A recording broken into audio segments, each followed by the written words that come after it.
gente, what's up everybody? Welcome to the Power to the Flower podcast. I'm your host, Nairobi Sanchez, and today I'm bringing you episode 7, where we're going to be defining what it is to be legacy. That's right. This episode is called Legacy to Legal, defining what legacy means.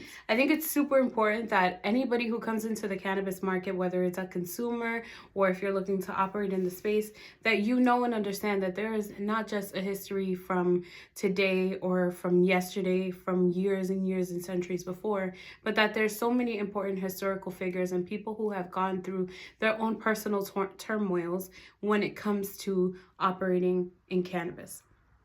So let's start off by defining what the legacy market is. The legacy market is the unregulated cannabis market prior to legalization. So let's say your state, like the state of Massachusetts in my particular area, or like the state of New York or California, let's say your state has gone legal. And what that means is they decided to vote to pass recreational cannabis or medical cannabis. And at that point, when it's become legal, they are transitioning from a legacy market to a legal market. Anybody who was operating in the legacy market prior to legalization is a legacy operator.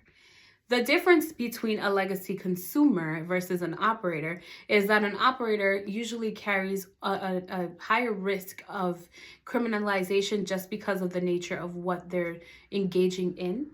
So what that means is if I'm a cannabis legacy operator, chances are I am taking on a higher risk because if I get caught, I may be convicted of a crime. I may face federal and state charges of, any particular, maybe a felony, maybe a misdemeanor, right? So there are different things that you can qualify under if you are caught with any sort of distribution of cannabis.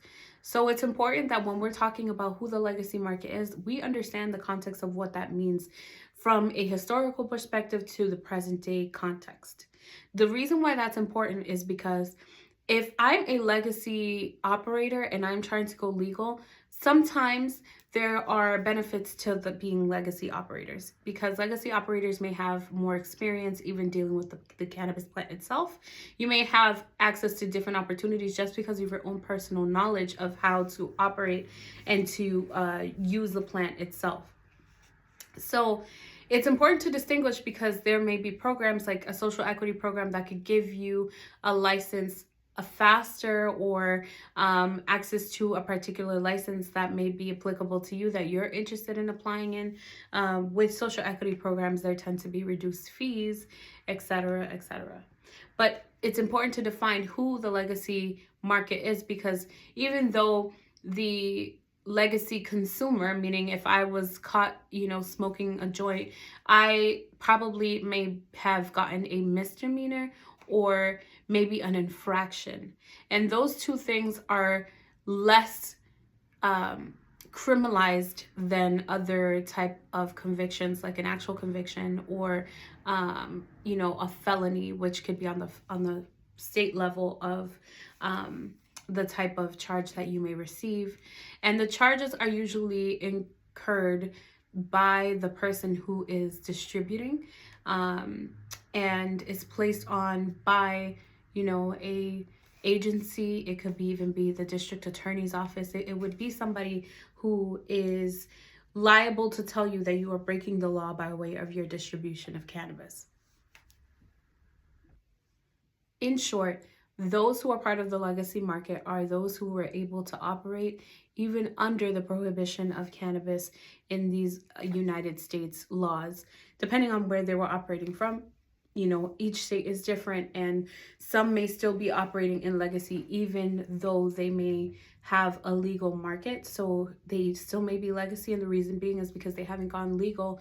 Depends on the different reasons, but most people would, probably chalk it up to the licensure process being very difficult to get through. There are different barriers to entry for legacy market operators, but it's important to know that distinction of who is legacy so that we may provide opportunities to those legacy operators, because though we may see it as they were breaking the law, some people may say that if you're a little bit more leaning on or if you're a little bit more conservative in your social justice policies to say that. But if you are someone who understands that this was also a job for some people who really couldn't get regular jobs, either because they were already operating in the space and got, convicted of a crime that affected their ability to receive more stable jobs or more secure employment, there are reasons for people still operating in legacy, and you know what, it is still a skill.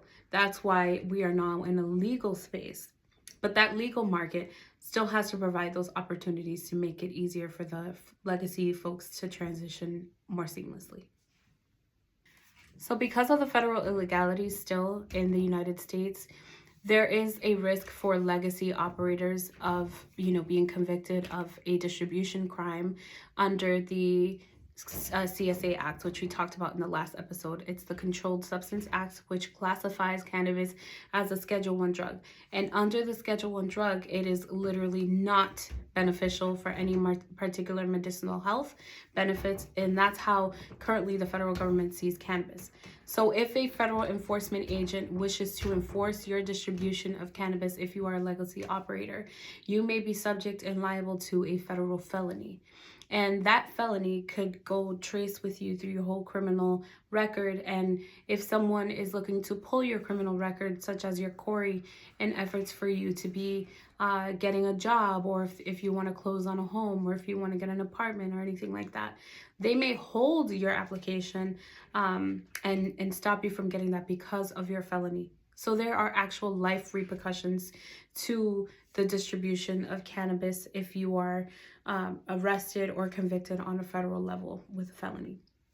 Aside from a felony, there are also misdemeanors, which misdemeanors tend to be less criminally intensive. If I were to say, you tend to serve less jail time if you have a misdemeanor, and then you also, they tend to be considered less severe in the general sense of a criminal offense. So that tends to happen when, you could, if you are doing a small possession, you could have a misdemeanor on your record. And if you have if you're not necessarily distributing a large amount of cannabis, if you're not caught with that, you may have a misdemeanor for just possessing a small amount, maybe like an ounce or something like that, or a little less than that. It depends on the state and how they interpret the law in your particular area. So it's important to know that. So we have felonies, we have misdemeanors, convictions. We also do have infractions, and infractions tend to be way less severe than even a misdemeanor, and tend to be falling under a civil infraction, meaning instead of a criminal infraction, right? So you could have literally no jail time, but may have to pay like a fee. And on top of that, there's other forms of criminal offenses. So let's say you were arrested and you did receive jail time, and now you have a felony, but then you served your time. And so for those operators who served their time, who were let out, maybe have been let off on parole. So if you are let out on parole, that means that under certain specific conditions, you may be able to have your freedom a little earlier even, but it could be like, you have to check in with your probation officer.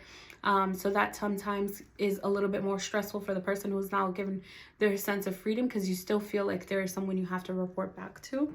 And that usually, if it's non-violent offenses, they might grant you parole, something like that. And probation, of course, probation is a period of time after you have been let out of prison to be able to check in with your officer who is in charged with making sure you're still following the rules and being a good citizen, right, in the integration back into society. So it's really important to understand that why we should still honor legacy operators, because the risks are still there in certain cases, and we want to still be able to provide opportunities for those operators who are looking to get in the cannabis space now that it's legal. So if you live in a state that's legal, think about the ways that you can get your local dealer an opportunity, and what it means to incur the risk as a dealer versus a consumer in the legacy space. And while there are huge risks for our legacy operators, we want to make sure that we also provide opportunities and resources for them to be able to seal or expunge their records. Mass Cultivated is a perfect example of a nonprofit organization that partners with legal services to provide free services to those who have been affected by the war on drugs. There are other organizations like Mass Cultivated, right? But there are more specifically free legal aid services to these type of folks who have been convicted. But I want to specifically point to the partners of Mass Cultivated, which are Greater Boston Legal Services out in Massachusetts. There is actually a quarry sealing and expungement program, and that is why Mass Cultivated does partner with the Greater Boston Legal Services. And there may not be a particular free legal aid in your state, but there are national legal aid organizations that you can reach out to. One of them is National Expungement Week, and I just want to point them out because they provide free legal assistance for those looking to clear the records in various states, and it's not just in one particular state, and neither is Mass Cultivated, though it originated there. They also do some work in in New Jersey. There are other legal aid projects such as the Arizona Justice Project in Arizona. There's obviously the Office of Defense Services in Delaware, just as another example. In Maine, there's a Volunteer Lawyers Project where they work on quarry and expungement sealing services as well. Maryland is the Maryland Volunteers Lawyer Service, and they work on quarry and expungement sealing as well. I also want to mention New Jersey, which I talked about before, but the New Jersey Legal Services, or the Legal Services of New Jersey, is another one that works and operates out of that area, the tri-state area. And down south, there's the South Carolina Legal Services, and then even in North Carolina, there's the Legal Aid of North Carolina. So most of these may start with a legal aid or legal services. It's usually free. You can ask and you can call. It doesn't take much to do a quick Google search in your state to see what type of legal services are there for you, but you would want to look for specific to your conviction or specific to what type of service you're looking for. So you can say and type in free legal services for quarry and expungement sealing for drug offenses, right? And then see what pops up for you. If you need any resources on this podcast, you can ask me directly, and I can follow up with you. Feel free to reach out to me on my socials, which is at Nairobi the Curly, or you can reach out to me at the Power to the Flower pod. So it's important to note that aside from all of those barriers, we did talk about the barriers to entry in the cannabis industry, but there are barriers for folks and barriers to securing housing for those who have been impacted by the justice system. But I also want to talk about voting and civil rights as a barrier. I mentioned this before, but this also makes it so that those folks who have been impacted by the war on drugs can't participate in the legal process, depending on the state they're in, because they get what is called disenfranchised, meaning removed from having the ability to vote. So depending on the type of conviction, if it is a felony in some states, you are not able to vote after you've been deemed a felon. And that doesn't even matter if your record has been expunged or sealed. So just to be mindful. And not every felony, and not always may you qualify for expungement or sealing services. It depends on the state that you're in and the legal or the law, the verbiage in the law that allows for you to expunge or seal. So I'd really check in to where that would be. And just one last piece I wanted to mention, specifically when it comes to the historical context and the global influence of cannabis. Because it is 420, I want to acknowledge a couple different movements that have occurred in the process of, trying to legalize cannabis in the world. So one movement in particular I want to be able to highlight is the Rastafarian movement in Jamaica. So if you know any famous Rastafarians, could be Bob Marley, right? Bob Marley actually fought for a lot of amazing, beautiful messages that I think we all should lean into a little bit more, especially when we're thinking about world peace and the status of the world as we speak. there's a lot going on and we're fighting for our rights as we go. But Bob Marley specifically was an advocate for peace and love and for the general perseverance of those who have been enslaved, those of Black descent, and those who are looking to just find freedom, and for practicing their beliefs and doing that through their sacred spiritual practices of use of cannabis. The Rastafarians have been ostracized throughout not just Jamaica, but in other parts of the world. So the legalization of cannabis in some communities is actually a divine right, right? So we want to be mindful of like even our abilities to consume what some people are criminalized for, but what some people die advocating for as well, or live to believe in terms of what its purposes are used for. So in some countries, they have been allowing, Rastafarians to be able to consume cannabis because of their religious right, and their religious freedoms. But not is that the case everywhere else, if especially they have outlawed it in that particular law of the land. So the reason why this is important is because when we're thinking about the ability for us to connect and what cannabis really means to specific communities, it's a lot more powerful than just a drug, as some people might want to see. And it's a lot more meaningful than just in terms of an economic opportunity for others. But while we are here in the intersection of good opportunity and providing restorative justice to those who have been impacted by the war on drugs, we want to be mindful of uplifting those who are part of the legacy market. So in this episode, I hope you learned a thing or two about how to get rid of your convictions if you are and if you have been convicted. But I also want you to leave with this. If you are a part of the legacy market and you're looking to transition into the legal market, take a note of what state, if you're in a state that is legal, or what state around you is legal that you could operate in. There are opportunities all around. But more importantly, the opportunity should be afforded to you, to those who are part of the legacy market, so that you may have an opportunity to do something that you've always done and really gain a part of the robust economy that the billion-dollar market has created. It has been created in the legal states that are existing now. One example is in Massachusetts. It's a billion-dollar market now, the cannabis industry. So those who are a part of this should be uplifted, and we should continue to provide pathways of entry.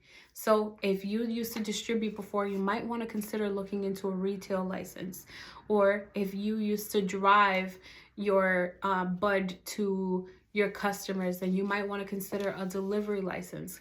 In certain states, there are two different types of licenses. There's a delivery courier license, which means you could partner with dispensaries near you to be able to bring their bud to the customer. Or you can have a marijuana delivery operator license, and that is a license that you carry where you package your bud and deliver it direct to consumers. So you're able to create partnerships with cultivators. If you used to grow weed and that was your thing, even if you grow some in your own home and you would like to do that at a larger scale because you know so much of it, you might want to consider looking into a cultivation license. And there are micro tiers, meaning you could do like a micro business license where you do a smaller amount of plants in your tier of cultivating, right? You could even do packaging. If you used to package bags, like little dime bags to give to your customers. So if you would package like those, creative packages of like a Mylar bag, like a bag that would say like, your brand, and then in there is bud, you might want to consider product manufacturing, because that's that line of how that translates to an opportunity in the legal space. And if, let's say, you were interested in hosting a spot for people to just chill and smoke at, that's a social consumption lounge, and that license type is available in specific states, but not all. And we haven't seen very many successful businesses like that, because we have not had the opportunities to see that grow, because it has not always been accessible to certain people, even in legal states like Massachusetts, for example. But there are some states that are dealing with legacy market operators who are having social consumption sites like New York. But that's a whole different aspect as well. Even those who are operating in that space, you have to ask, why are they still operating in the illicit space even though there are opportunities to go legal? And usually it is because of the barriers to entry. It's costly, it's expensive. So just be mindful that in order to enter the legal space, there is cost incurred, and it is time sensitive, meaning you do also have to wait in order to receive a license. And even if you're doing legacy, to wait for being in the legal market could be a stopgap for you if you're looking to transition and stop to do the right or the legal way.